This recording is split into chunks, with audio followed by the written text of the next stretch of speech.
Good afternoon, Action Jan. Yes, Attorney. Sa ato din nga tagpalamati. Mayong gabi. Thank you so much, Gid, for joining me here. Pero ang concern diri kay na-mention ko naman that may statement si former President Rodrigo Duterte nga base kung mabalik sa papili sa senador o kung Vice President kung impeach si VP Sara. Damo nag-react sa ni diri. Pero ang question gini diri, attorney, para mag-aandlas ang idea nga itong matagpalamati, diin gid kasugod ang impeachment ngayon nga ginatawag kung may ara gid man sang plano kag anong mga bagay-bagay nga dapat tandaan ilabi na sa political spectrum nga ginatawag, attorney? Una gid, Action Jan, wala man siguro sang aso na magwa kung wala sang ginasunog, no? Yes, wala kalayo. Silingon, ang huring-huring base impeach si VP Sara, ara nagagwa na ina. Ugaling, siyempre, officially, wala halin niya sa Speaker of the House. Ang tuyo sinada is to stain the name of Sara Duterte. So inakabahin sa ginatawag nga political dynamics. Okay? Ang historically sa aton nga pungsod Pilipinas, tatlo pa lang ka public officials nga na-impeach. Una si President Irap Estrada, if you recall, sang January 2001. 2001. Yes. Pag-file nila ni Villar sa articles of impeachment, nag-originate ina sa House of Representatives. 1/3 votes lang sang total membership.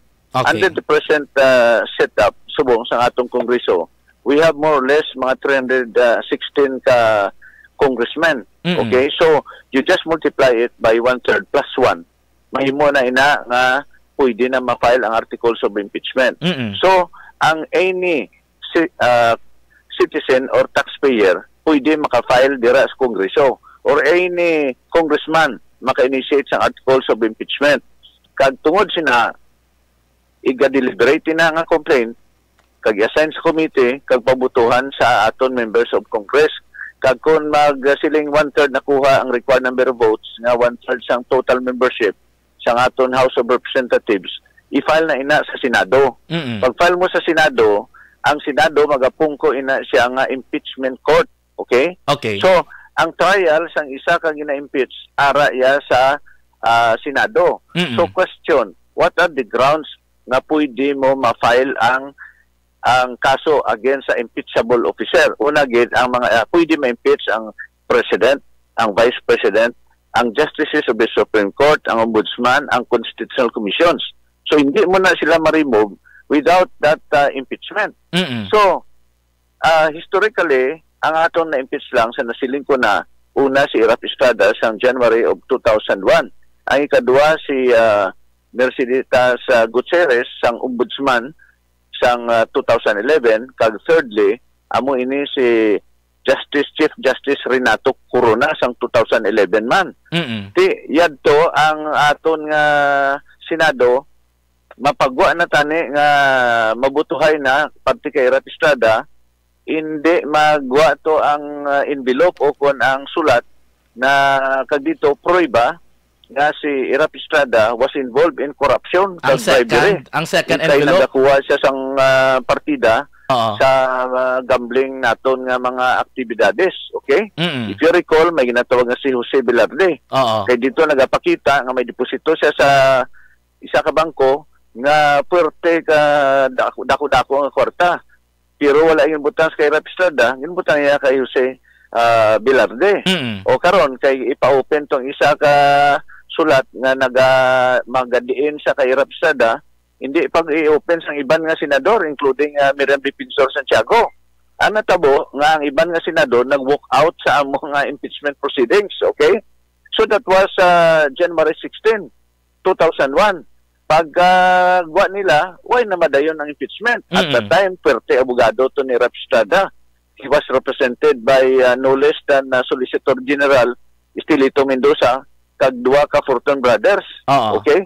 Kay wala man dayon, nag-walk out ang iban nga senador. So, pagdasungan daw, nag-people power na to sa ulunan.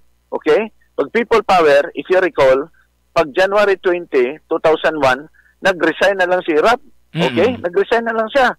Pag-resign niya, tumpa si Gloria Macapagal Arroyo bilang talos sa iya. Okay?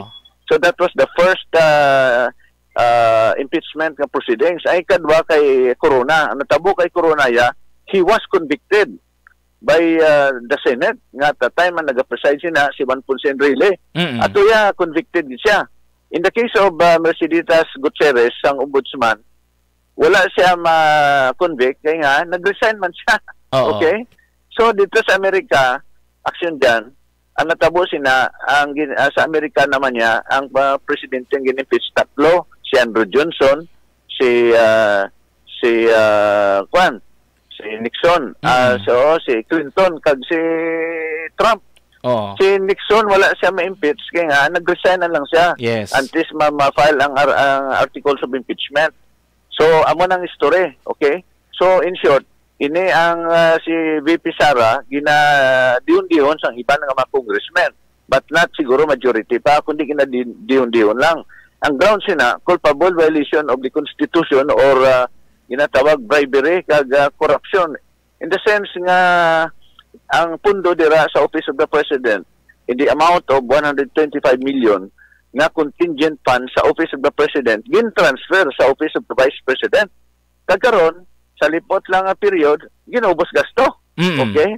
That is why aksyon dyan, ina siya nga isyu ginaduso nila ni Senator Hontiveros na dapat mapagwa na sang findings ang aton nga COA.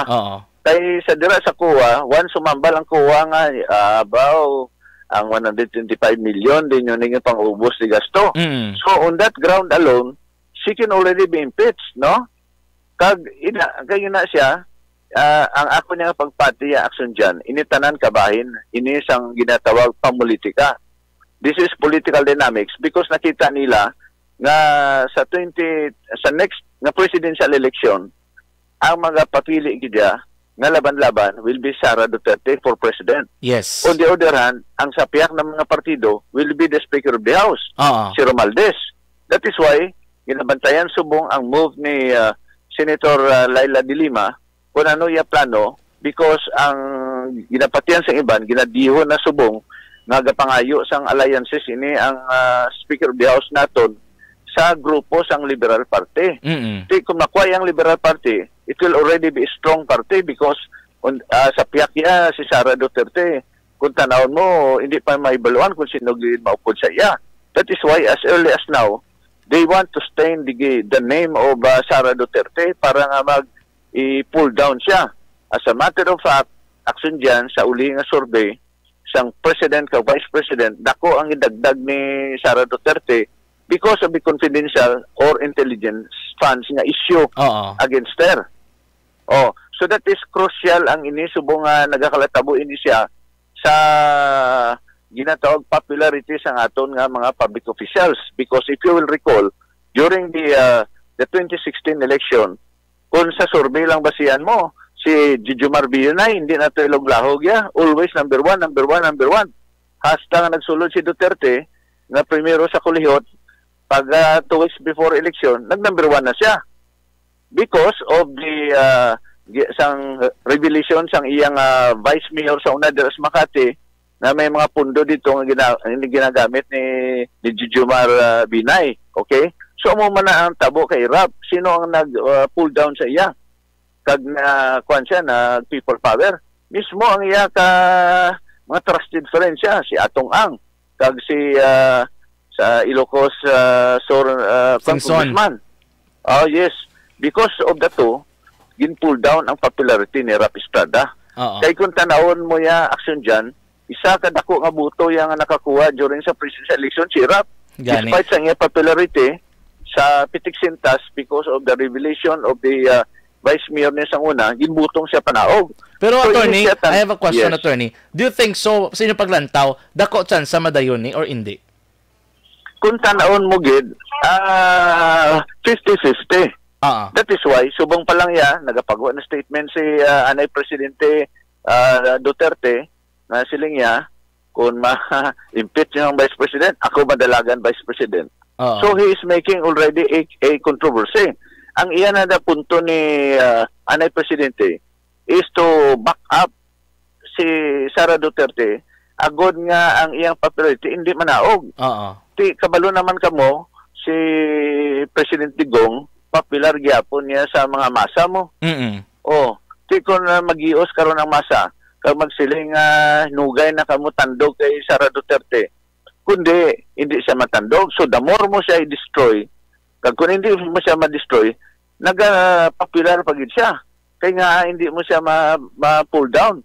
So ining ginadihon nila ni sang grupo sang sang House of Representatives, ginatun-an ni siya mayo. As of the present, si Bongbong Marcos hindi pa ni decided, no? Kag meaning ginadihon-dihon pa lang. Okay. But you must remember nga sa una mga dihon-dihon may kamaturan. Anong natabo kay Gloria Macapagal-Arroyo? Una naglakad siya sa Japan.